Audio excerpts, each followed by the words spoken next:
Dito sa Korea, iniiwan lang nila yung gamit nila, hindi nawawala. Sa Pilipinas, bantay sarado mo na yung gamit mo, nawawala pa eh. Dito sa Seoul, Korea, iniiwan nila yung mga gamit nila, hindi nawawala. Oh.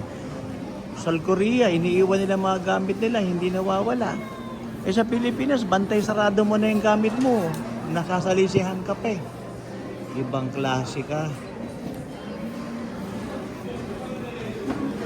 Here in Seoul, Korea. Oh. Dito pag iniwan nila gamit nila, okay lang. Hindi nawawala. Ayos lang. Sa Pilipinas, bantay sarado mo na eh. Ingat na ingat ka na sa gamit mo. Pag nalingat ka, tapos ka. Oh, yan si Atara. Oh, yan si Atara. Atara in Seoul, Korea. Yan si Atara in Seoul, Korea. Oy.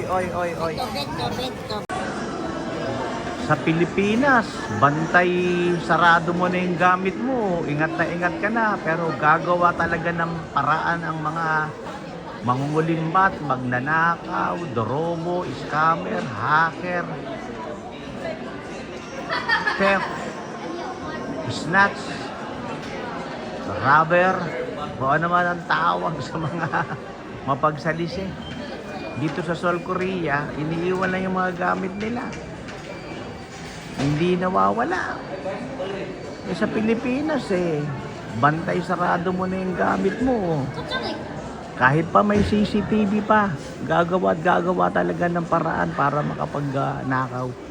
Ano ba ang dahilan ng pagnanakaw sa Pilipinas? Bakit maraming magnanakaw sa Pilipinas? Ano ba ang dahilan? Dahil ba nakita nila na yung mga pinuno rin ng gobyerno ay marami ring magnanakaw? Dahil nakita rin ba nila na hindi naman natin nilalahat, hindi natin nilalahat. Maraming mga pinuno ng gobyerno magnanakaw, hindi naman natin nilalahat. At marami ring pinuno ng pananampalataya o maling pananampalataya at maling relihiyon na nagsasabing sila ay tamang pananampalataya, tamang relihiyon, pero mga magnanakaw. Oh my gulay. Dito sa Korea, iniiwan lang nila yung mga gamit nila, hindi nawawala. Hindi sila nag-aalala. Sa Pilipinas lahat na ng paraan ang ginagawa mong pag-iingat pero sasalisihan ka pa rin. Kaya mga magnanakaw, scammer, hacker, theft, robber, o ano man ang tawag sa inyong mga mapangulimba, bagong buhay na.